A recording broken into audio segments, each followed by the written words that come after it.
Welcome back to Building with Bits. This week, wasting no time at all, we jump straight into World Painter, designing a custom mountain range surrounded in lush forest with a perfect spot to nestle our new build. Obviously, right on the side of the biggest mountain, we have a beautiful, naturally inspired pedestal in waiting, which, in my opinion, is the perfect place to house a majestic woodland cabin. So, firstly, we can't have our guests scaling up half a mountain just for some tea, so we need a clear path up. Using podzol for the base, I then fill out the surroundings with a bunch of trees and extra vegetation. I mean, it really is amazing how far just a little bit of detail can go.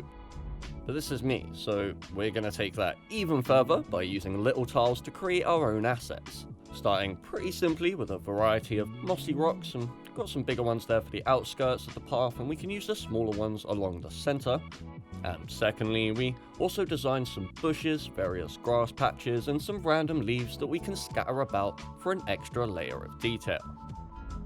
While adding all of those custom assets in, I also line the walkway with dotted fencing, going so far as to create slab variants of podzol and coarse dirt to smooth out the path and even make it walkable without having to jump up.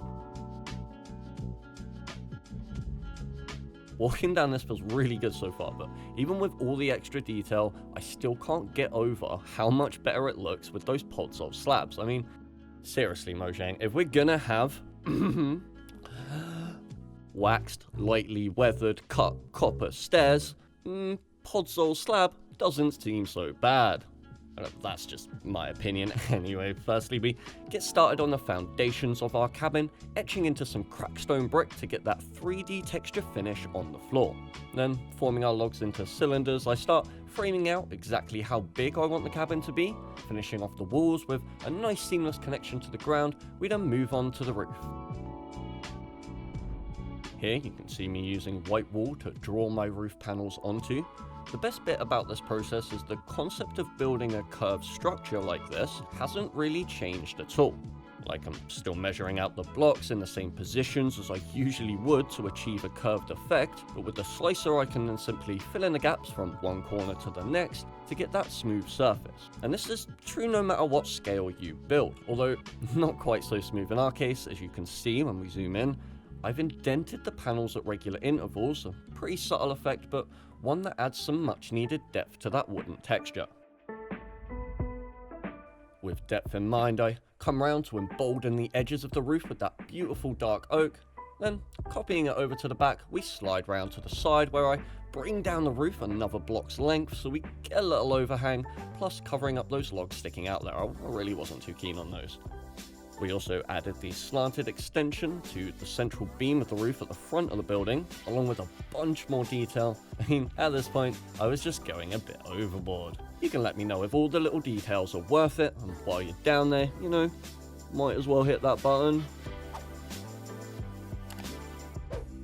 Now, for all the wonders of the natural world, when it comes to our actual day-to-day existence, nothing can really compare to the comforts that modern living affords. And I'm going to try and mirror that concept in this build, with the external blending beautifully into nature while hiding the more modern looking internals as much as we could hide anything behind a giant glass wall.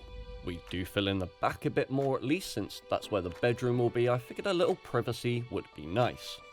Although, on second thought, we are in the middle of nowhere on the side of a mountain, so I don't think it matters. Anyway, moving inside, I lay down the floor, separating the space into two usable levels, adding the banister at the front, and of course, some stairs connecting them both up.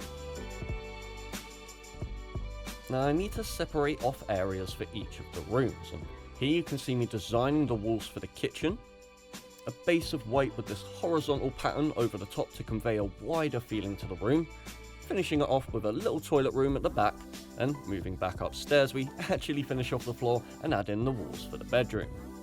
Before installing all the furniture, there was something else I really wanted to add.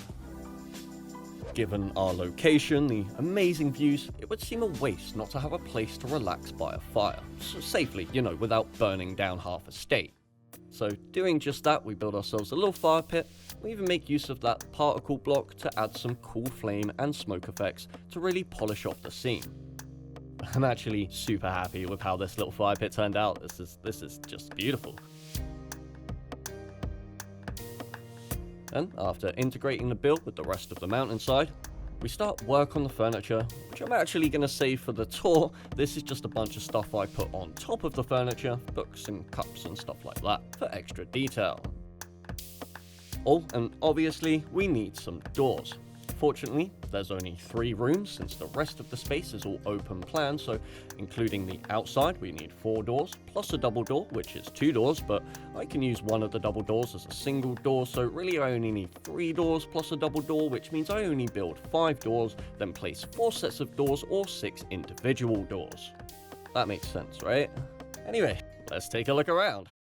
Alright, wandering up the path feels really nice. While I definitely could have added more, I don't want to go overboard terraforming, like, you know, an entire mountain, so this is mainly just to share some different ideas on things you can realistically build in your own worlds. Outside, I figured it would be a nice touch to add a welcome sign, since the point is obviously to seem appealing to villagers. Appealing to visitors. Well, I suppose we can appeal to villagers too, as long as they pay decently. Or maybe not. Anyway, right at the end of our little plateau, we have a small area to chill around a burning pile of sticks underneath the majestic moonlight. I've only used a couple of different effects from that particle block, but there's so much potential here. From what I can see, it pretty much has every single visual effect in the game. So yeah, definitely worth playing around with if you haven't already. Moving on to the internals, we can open up the glass double doors. Firstly, we have a small eating area or a place to open the mail in the morning, read a book perhaps, you know, whatever normal people do. Next up, we have the kitchen with an almost obnoxious amount of detail. This is certainly my favorite room of the cabin. Alongside all the cupboards opening, you can even pull out the bin and slide off the lid too. And there's actually like too much detail to really cover properly here, so don't forget to leave a like, because for this month's goal, we're going to start raising that bar. 500 likes for a free world download, otherwise, as always, it's available on my Patreon. And a massive thank you to anyone who has and does choose to support me there. It truly is appreciated. Next up, the tiny toilet. Didn't really have a great amount of space to work with, but you know, we made do. Well, you can even lift up the seat too. And are we going to put it back down? You'll never know. Moving upstairs, we're greeted with a much warmer atmosphere, a large sofa, bookshelf, and a couple of chairs, which are almost usable chairs. Wait, almost. That works, right? Yeah. Not gonna lie, I spent way too long designing these little shelves too, but they are rather cute, so totally worth it. Right, finally coming through to the bedroom, a modestly sized bed I'd say, and of course plenty of storage space with these little drawers. Hell, and even a full-on wardrobe with plenty of space to hang up your armor. Now, I don't think I could say a Minecraft bedroom is truly complete without at least a chest, so yep, an openable chest with actual in-game storage. And I just stuck all the books and stuff I built for decorating in here, and for those who want to check out this in-game, there's also a hidden chest with all of the animation recipes. Good luck finding that. So, with all of that said and done, thank you so much for watching until the end, and also a big thank you to everyone who's recently jumped on board. I got a lot of positive reviews back from my last Among Us video, and don't worry, I'll be chucking the next one out pretty soon. Stick around for that, and I'll catch you then.